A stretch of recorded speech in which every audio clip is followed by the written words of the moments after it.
देखिए, हम आमेर का इतिहास पढ़ रहे थे और इससे पिछली वीडियो में हमने बात करी थी मिर्जा राजा जय सिंह की। आज हम बात करेंगे सवाई जय सिंह की, जो कि अपनी कल्चरल अचीवमेंट, सांस्कृतिक उपलब्धियों के लिए जाना जाता है। और अपने समय का सबसे बुद्धिमान कोई व्यक्ति था तो वो था सवाई जय सिंह। तो आज हम जो है इनकी बात करेंगे। जैसे सबसे पहले इनके शासनकाल की बात करें, इनका शासनकाल था 1700 से लेकर 1743 तक। लगभग 43 वर्षों तक जो है इन्होंने शासन किया था। सवाई जय सिंह का वास्तव में नाम सवाई जय सिंह नहीं था, इनका वास्तविक नाम था विजय सिंह। सवाई जय सिंह का जो वास्तविक नाम था वो था विजय सिंह, और इनका छोटा भाई था जय सिंह। लेकिन औरंगजेब जो है इन दोनों भाइयों के नाम को जो है वो चेंज कर देता है। तो औरंगजेब ने जो है इनका नाम जो है जय सिंह कर दिया, तथा जो जय सिंह था इनका छोटा भाई, उनका नाम बदल कर जो है वो विजय सिंह कर देता है। जैसे हमने पिछली वीडियो में मिर्जा राजा जय सिंह की बात करी थी, और मिर्जा राजा जय सिंह ने जो है वो 3 मुगल बादशाहों के साथ कार्य किया था, जहांगीर, शाहजहां तथा औरंगजेब। लेकिन सवाई जय सिंह ने जो है वो 7 मुगल बादशाहों के साथ कार्य किया था। हुआ क्या था कि 1707 में जो है वो औरंगजेब की मृत्यु हो जाती है, और औरंगजेब के बाद जो मुगल बादशाह बने, वो किसी भी मुगल बादशाह ने जो है वो लंबे समय तक शासन नहीं किया था। कोई 1 साल रहा तो कोई 2 साल। इस तरह सवाई जय सिंह ने जो है वो कुल 7 मुगल बादशाहों के साथ कार्य किया था। जैसे सबसे पहले बात करें औरंगजेब, बहादुर शाह, जहांदर शाह, फर्रुखसियर, रफी-उद-दरजात, रफी-उद-दौला तथा मोहम्मद शाह रंगीला। इस तरीके से सवाई जय सिंह ने जो है वो 7 मुगल बादशाहों के साथ कार्य किया था। जैसे हुआ क्या था कि 1707 में जो है औरंगजेब की मृत्यु हो जाती है, और औरंगजेब के 2 बेटे थे, आजम तथा मुअज्जम। एक बेटा औरंगजेब का, एक बेटा था आजम और एक बेटे का नाम था मुअज्जम। इन दोनों में जो है वो उत्तराधिकारी संघर्ष शुरू हो जाता है। जैसे औरंगजेब के शासनकाल में सवाई जय सिंह तथा इनके औरंगजेब के बेटे आजम, इन दोनों की पोस्टिंग जो है एक ही जगह पर हो रही थी। साउथ इंडिया में जो है सवाई जय सिंह तथा आजम की जो है वो पोस्टिंग थी, इसलिए सवाई जय सिंह तथा आजम में जो है वो अच्छी बनती थी। इसलिए इस ये जो उत्तराधिकारी संघर्ष का युद्ध चल रहा था, इसमें जो है वो सवाई जय सिंह आजम का साथ देता है।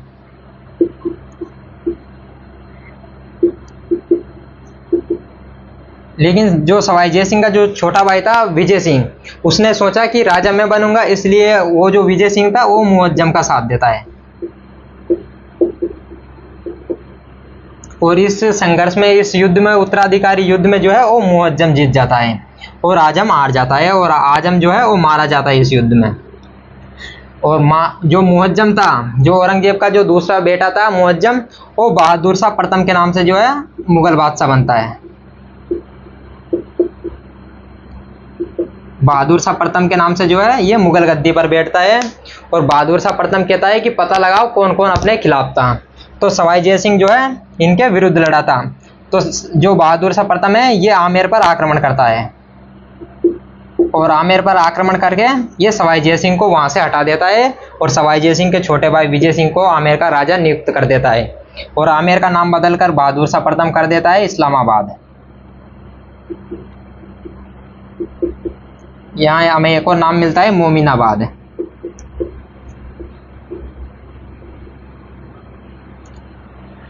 तो 1707 में जो है औरंगजेब की मृत्यु हो जाती है, और औरंगजेब की मृत्यु के बाद औरंगजेब के 2 बेटे आजम तथा मुअज्जम के बीच जो है वो उत्तराधिकारी संघर्ष युद्ध शुरू हो जाता है। और 1707 में इनके बीच जो युद्ध लड़ा गया था वो, उस युद्ध का नाम था जाजऊ का युद्ध। तो इन दोनों के बीच, दोनों भाइयों के बीच जो है आजम तथा मुअज्जम के बीच जाजऊ का युद्ध लड़ा जाता है 1707 में, जिसमें आजम का साथ देता है सवाई जय सिंह और मुअज्जम का साथ देता है विजय सिंह। और इस युद्ध में विजय सिंह जीत जाता है, और बहादुर शाह प्रथम के नाम से जो है मुगल बादशाह की गद्दी पर बैठता है। और सवाई जय सिंह, जो बहादुर शाह प्रथम है, वो आमेर पर आक्रमण करता है, और आमेर पर आक्रमण करके सवाई जय सिंह को वहां से हटाता है और विजय सिंह को राजा बना देता है, तथा आमेर का नाम बदलकर जो है इस्लामाबाद या मोमिनाबाद कर देता है। तो यहाँ पर जो है वो बहादुर शाह प्रथम वो सवाई जय सिंह को बेरोजगार कर देता है। और जैसे बात करें, हमने पढ़ा था कि औरंगजेब ने अपने शासनकाल में जो है वो अजीत सिंह को जोधपुर का राजा नहीं बनाने दिया था। औरंगजेब ने जो है वो जोधपुर का राजा अजीत सिंह को नहीं बनने दिया था। तो वहाँ पर जो है अजीत सिंह बेरोजगार था, और यहाँ पर जो है वो बहादुर शाह प्रथम सवाई जयसिंह को बेरोजगार कर देता है। तो सवाई जयसिंह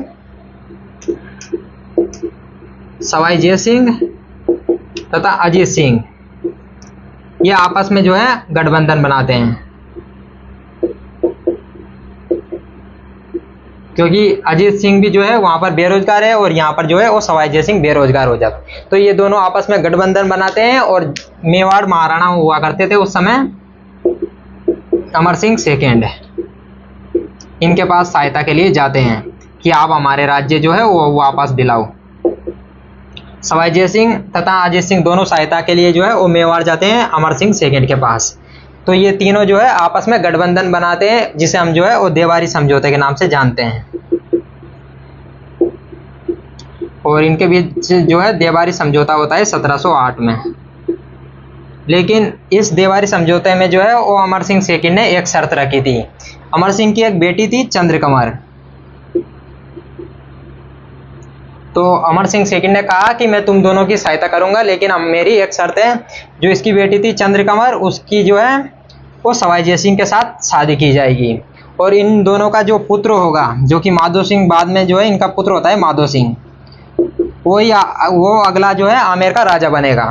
लेकिन हम जानते हैं कि इससे जो इनका जो बेटा था वो माधो सिंह होता है, लेकिन सवाई जयसिंह का जो है इससे पहले भी एक बेटा था, बड़ा बेटा था ईश्वरी सिंह जो है इनका बड़ा बेटा था। इस तरह ईश्वरी सिंह तथा माधो सिंह दोनों में जो है उत्तराधिकारी संघर्ष युद्ध शुरू हो जाता है। तो ये जो अमर सिंह सेकंड है, अजीत सिंह तथा सवाई जयसिंह, ये जो है ये तीनों आपस में देवारी समझौता के तहत गठबंधन बनाते हैं। और पहले इन तीनों की सेना जाती है मारवाड़ में, और मारवाड़ में जो भी मुगलों का जो सेनापति था उसको वहां से जो है भगाया जाता है, हराया जाता है। और अजीत सिंह को सबसे पहले जो है मारवाड़ का जोधपुर का राजा बनाया जाता है। उसके बाद इन तीनों की सेना जाती है जयपुर की तरफ, और वहां पर जो है 1709 में जो है सांबर का युद्ध होता है।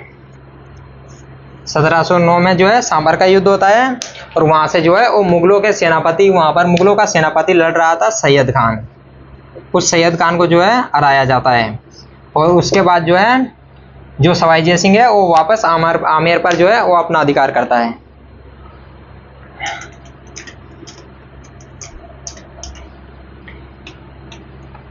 इसके बाद जैसे बात करें, भरतपुर में विवाद चल रहा था दोनों भाइयों में।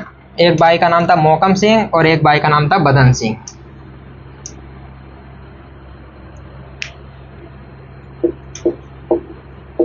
भरतपुर विवाद, तो भरतपुर में भी जो है उत्तराधिकारी संघर्ष चल रहा था। दो भाई थे वहां पर, मोहकम सिंह तथा बदन सिंह। तो सवाई जयसिंह जो है वो बदन सिंह का साथ देता है, और ये भरतपुर का जो है बदन सिंह को भरतपुर का राजा बना देता है। तो भरतपुर विवाद में जो है सवाई जयसिंह ने मोहकम सिंह के भाई बदन सिंह का साथ दिया था, और बदन सिंह को जो है एक जागीर दी थी, डीग की जागीर। बदन सिंह को डीग की जागीर दी जाती है, साथ में एक उपाधि दी जाती है ब्रजराज। इसी तरह बूंदी में विवाद चल रहा था, और बूंदी में विवाद चल रहा था दलेल सिंह तथा उम्मेद सिंह। इन दोनों के बीच में जो है वो विवाद चल रहा था, और यहाँ पर सवाई जयसिंह साथ देता है दलेल सिंह का, और दलेल सिंह को जो है वो राजा बना देते हैं। और जो उम्मेद सिंह था इसका साथ दे रहे थे मराठे। तो भरतपुर में जो सवाई जयसिंह ने साथ दिया था बदन सिंह का, और बदन सिंह को डीग की जागीर दी गई तथा साथ में ब्रजराज की उपाधि जो है सवाई जयसिंह देता है। बूंदी विवाद में जो है सवाई जयसिंह और दलेल सिंह का साथ देता है। और जैसे ही भरतपुर विवाद के बाद जो है उस समय जो मुगल बादशाह हुआ करता था वो था मोहम्मद शाह रंगीला, और मोहम्मद शाह रंगीला जो है वो सवाई जयसिंह को एक उपाधि देता है राजराजेश्वर, कि तुम जो है वो राजाओं को राजा बनाने वाले हो, इसलिए उपाधि देता है राजराजेश्वर।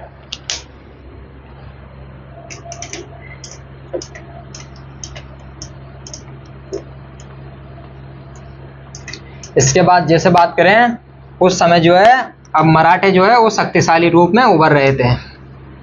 साउथ इंडिया में तो मराठे हिट हो ही गए थे, धीरे धीरे ये मालवा की तरफ बढ़ रहे थे। और सवाई जयसिंह तथा मराठों के बीच में 3 युद्ध होते हैं।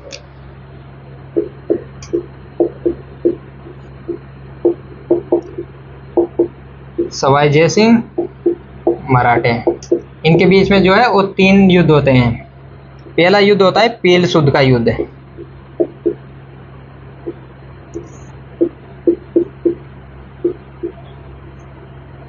दूसरा युद्ध होता है मंदसौर का युद्ध।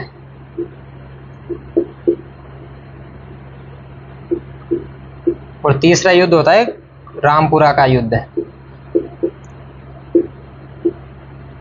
ये दोनों युद्ध हुए थे मध्य प्रदेश में, और ये हुआ था कोटा में। ये हुआ था 1715 में, ये हुआ था 1733 में, और ये हुआ था 1735 में। तो सवाई जयसिंह तथा मराठों के बीच में जो है 3 युद्ध होते हैं। पील सुध का युद्ध, मंदसौर का युद्ध तथा रामपुरा का युद्ध। रामपुरा कोटा में है, बाकी दोनों युद्ध जो है ये मध्य प्रदेश में हुए थे, 1715, 1733 तथा 1735। ये जो पील सुध का युद्ध हुआ था, इसमें जो है वो सवाई जयसिंह मराठों को हरा देता है। तो इसमें सवाई जयसिंह की जो है वो जीत हो जाती है। लेकिन जब दूसरी बार मंदसौर में युद्ध होता है तो इसमें सवाई जयसिंह जो है वो हार जाता है। इस युद्ध में जो है वो सवाई जयसिंह हार जाता है। जैसे ही मंदसौर में सवाई जयसिंह 1733 में आता है, सवाई जयसिंह के एक बात अच्छे से समझ आ जाती है कि मराठों के कील अब जो है वो अकेले पार नहीं पड़ेगी। तो सवाई जयसिंह जो है वो राजस्थान के सभी राजाओं को एकत्रित करता है तथा 17 जुलाई 1734 को जो है वो उरडा सम्मेलन किया जाता है। राजस्थान के सभी राजाओं को एकत्रित करके जो है 17 जुलाई 1734 को उरडा सम्मेलन किया जाता है। और सभी राजाओं से कहा जाता है कि सभी राजा मिलकर जो है वो मराठों के खिलाफ लड़ेंगे। और जैसे वर्षा ऋतु खत्म होगी और रामपुरा गांव में जो है, रामपुरा कोटा में एक जगह पड़ती है रामपुरा, वहां पर जो है वो युद्ध लड़ा जाएगा। लेकिन ज्यादातर जो है वो राजा यहाँ पर इस युद्ध में नहीं आए थे, क्योंकि कोई भी राजा दूसरे राजा के झंडे के नीचे जो है वो लड़ने के लिए तैयार ही नहीं था। राजाओं की अपनी जो है वो महत्वाकांक्षा थी, इसलिए वापस जो है इस युद्ध में मराठे जीत जाते हैं और सवाई जयसिंह वापस इस युद्ध में हार जाते हैं।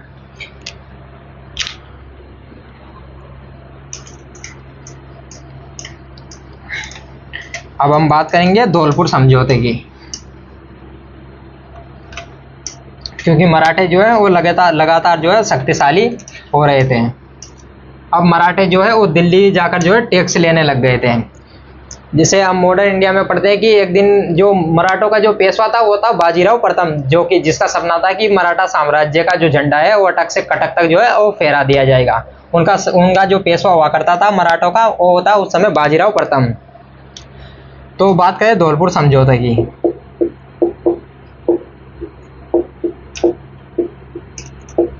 धौलपुर समझौता हुआ था 1741 में।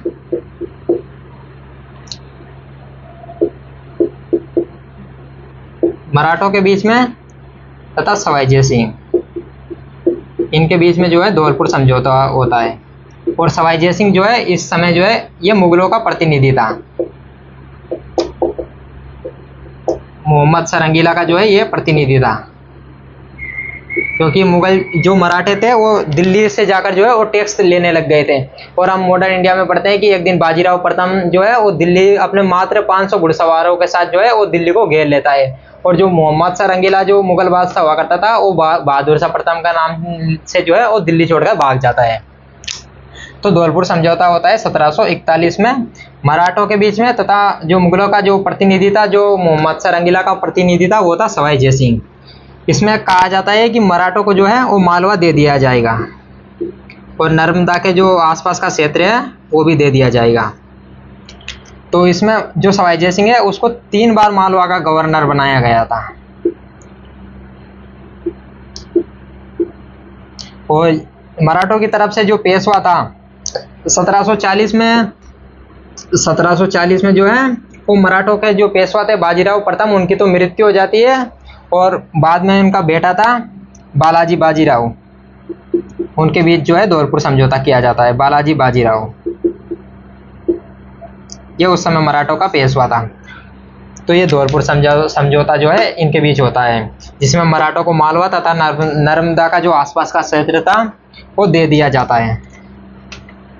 इसके बाद जैसे बात करें, जो जोधपुर का जो राजा था वो था अभय सिंह, और बीकानेर का उस समय राजा था जोरावर सिंह।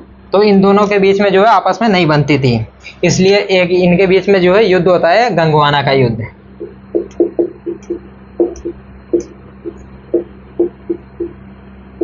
गंगवाना का युद्ध होता है 1740 में अजमेर।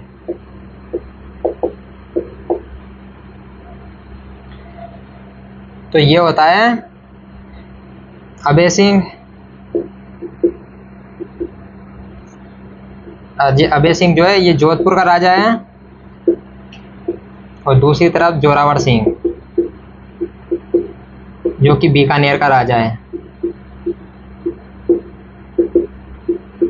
और इसमें जो है, क्योंकि सवाई जयसिंह की जो है उरडा सम्मेलन से लेकर अभय सिंह के साथ जो है वो नहीं बनती थी, इसलिए सवाई जयसिंह इस युद्ध में जो है वो जोरावर सिंह का साथ देता है,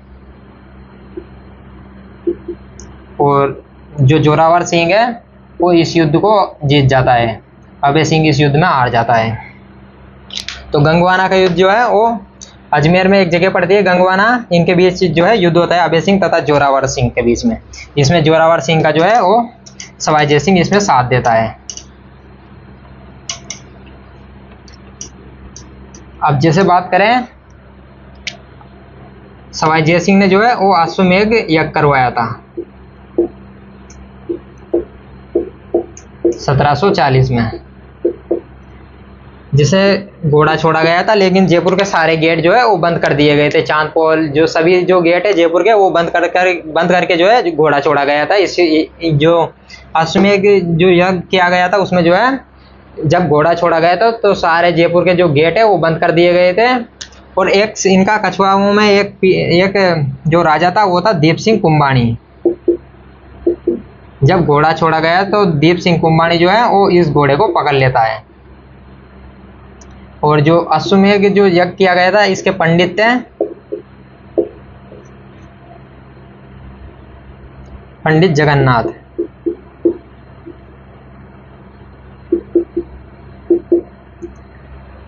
तो सवाई जयसिंह ने जो है वो 1740 में जो है अश्वमेध यज्ञ किया था।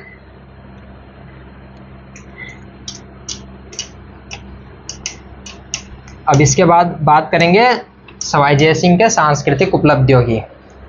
जैसे सबसे पहले बात करें जयपुर शहर की। सवाई जयसिंह ने जो है वो जयपुर शहर की स्थापना की थी 18 नवंबर 1727 को। और इसके जो पंडित थे, जो वास्तुकार थे, वो एक बंगाली ब्राह्मण थे विद्याधर भट्टाचार्य।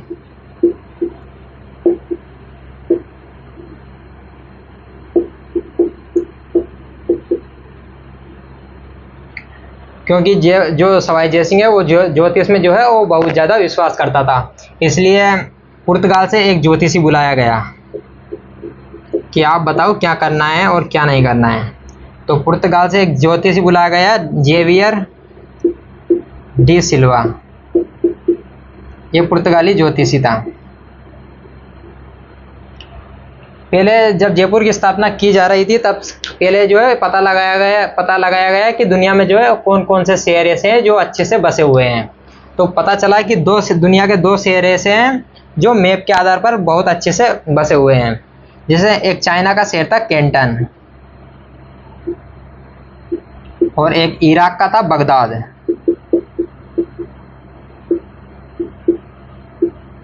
तो इन दोनों शहरों के जो है वो मैप मंगवाए गए, और जयपुर का मैप सबसे पहले जो है वो जयपुर का एक मैप बनाया गया। क्योंकि सवाई जयसिंह जो है वो ज्योतिष में ज़्यादा विश्वास करता था, इसलिए जयपुर को जो है वो 9 भागों में बांट देता है।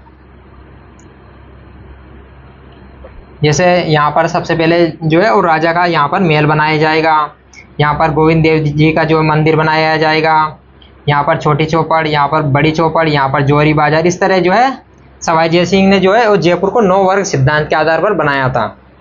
और जयपुर में जो सबसे पहले यहाँ पर जो है जिस जगह पर जयपुर की स्थापना की गई थी वहाँ पर पहले जो है वो शिकार होती थी, वहाँ पर पहले राजा जो है वो शिकार किया करते थे। उसी जगह पर जो है सबसे पहली जो इमारत बनाई गई वो थी बादल महल। पहली बिल्डिंग जो है बादल महल बनाई गई। उसके बाद पूरे जयपुर का निर्माण कराया गया। जयपुर जो है वो भारत का पहला आधुनिक तथा नियोजित जो है वो शहर है, मतलब पूरी प्लानिंग के साथ इसको बनाया गया। 2019 में जो है यूनेस्को इसको विश्व धरोहर सूची में जो है शामिल कर लेता है इस शहर को।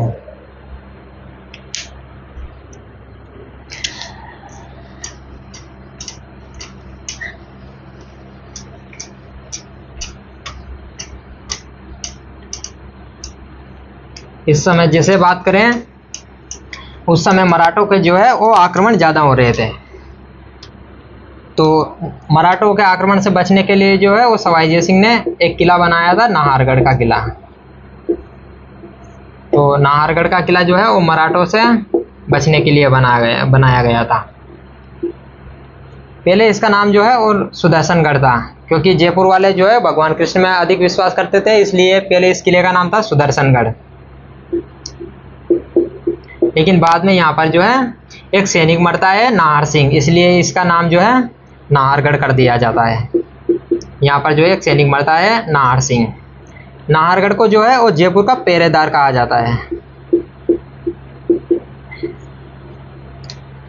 इसके बाद जैसे बात करें राजा के रहने के लिए, सवाई जय सिंह के रहने के लिए जो है यहाँ पर एक महल का निर्माण किया जाता है, चंद्र महल का निर्माण। और गोविंद देव जी का एक मंदिर बनाया जाता है।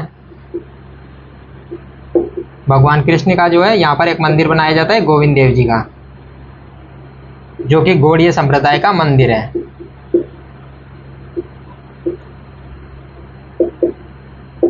गौड़ीय संप्रदाय जो कि बंगाल में जो है वो चैतन्य महाप्रभु के द्वारा शुरू किया गया संप्रदाय था। तो जो गोविंद देव जी का मंदिर है वो गौड़ीय संप्रदाय का मंदिर है। इसके अलावा जैसे बात करें, एक नहर निकाली जाती है जयपुर में पेयजल आपूर्ति के लिए, जो है अरमाड़ा नहर बनाई जाती है। पास के अरमाड़ा गांव से जो है वो एक नहर निकाली जाती है, अरमाड़ा नहर। जो सिसोदिया रानी थी, जो अमर सिंह सेकंड की जो रानी थी चंद्रकंवर, उसके लिए एक महल बनाया जाता है, जल महल, जो कि मानसागर झील में बनाया जाता है। और जो अश्वमेध यज्ञ के लिए जो पंडित बुलाए गए थे उनके रुकने की व्यवस्था भी जो है वो जल महल में की गई थी।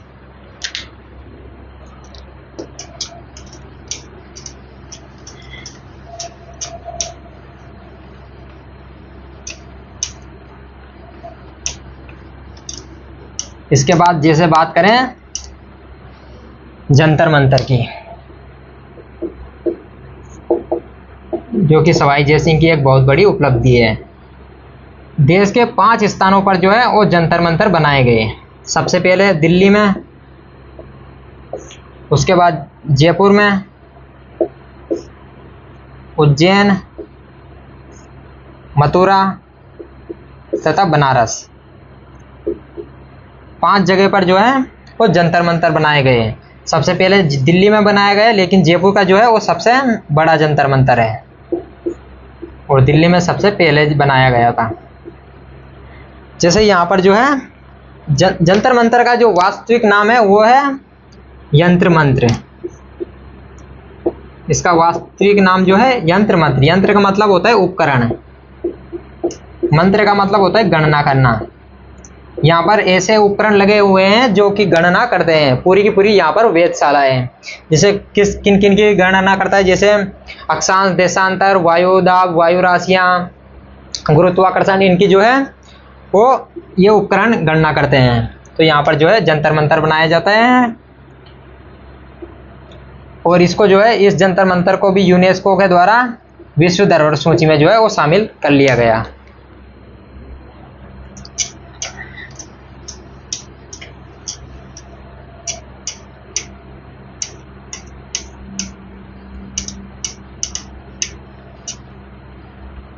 इसके बाद बात करें दरबारी विद्वानों की। सवाई जय सिंह के दरबारी विद्वानों की बात करते हैं।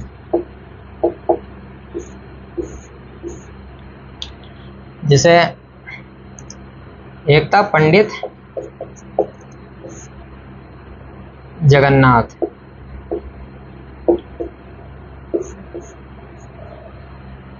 पंडित जगन्नाथ की बात करें तो पंडित जगन्नाथ ने जो है कुछ पुस्तकें लिखी थी, जैसे सिद्धांत सम्राट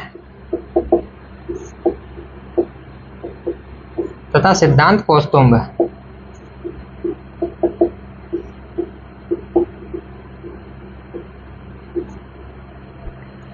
और पंडित जगन्नाथ ने जो है वो जो यूक्लिड जो कि रेखा गणित के विद्वान थे,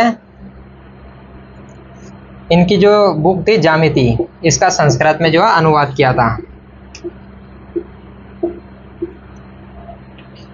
इसके अलावा इनके दरबारी विद्वान थे पंडित रत्नाकर,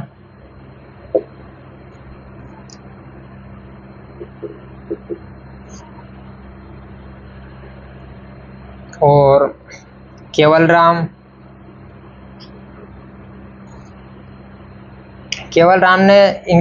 की बात करें तो इन्होंने जो है एक फारसी किताब थी लागोरिथम,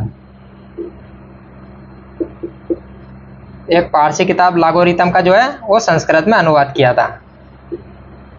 इसके अलावा जैसे सवाई जय सिंह जो है ये खुद ज्योतिष के बहुत बड़े विद्वान थे, इसलिए ये सवाई जय सिंह ने जो है खुद बुक लिखी थी जय सिंह कारिका। ये जो है ये एक ज्योतिष ग्रंथ है, तो इन्होंने जो है ज्योतिष की बुक लिखी थी जय सिंह कारिका। और 1725 से लेकर 1733 तक जो है एक नक्षत्रों की एक सारणी तैयार करवाई थी, जिसका नाम रखा गया जीजे मोहम्मद शाही।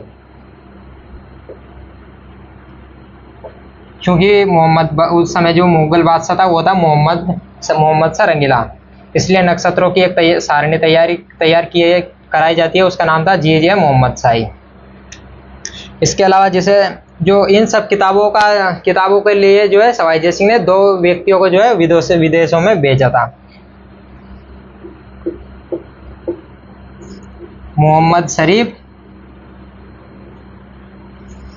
और इनके साथ जो है एक और जो है इनका मित्र गया था, तो इनको जो है विदेशों में जो है पांडुलिपियां लेने के लिए भेजा गया था। अब जैसे बात करें सवाई जय सिंह के सामाजिक सुधारों की,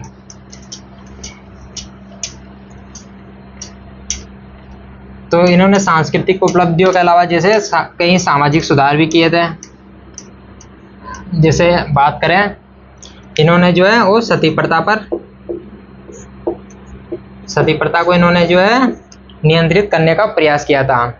जैसे भारत में बात करें सती प्रथा जो है वो 1829 में राजा राम मोहन राय के प्रयासों से जो है वो लॉर्ड विलियम बेटिंग जो है सती प्रथा पर रोक लगाता है। इसके अलावा जैसे बात करें इन्होंने जो है वो विधवा विवाह को प्रोत्साहित किया। विधवा विवाह भारत में विधवा विवाह जो है वो उनको कानूनी मान्यता दी गई थी 1856 में ईश्वर विद्यासागर के प्रयासों से, ईश्वर विद्याचंद जो है उनके प्रयासों से। जो गवर्नर जनरल था वो था लॉर्ड कैनिंग। इन्होंने अंतर्जातीय विवाह को प्रोत्साहित किया।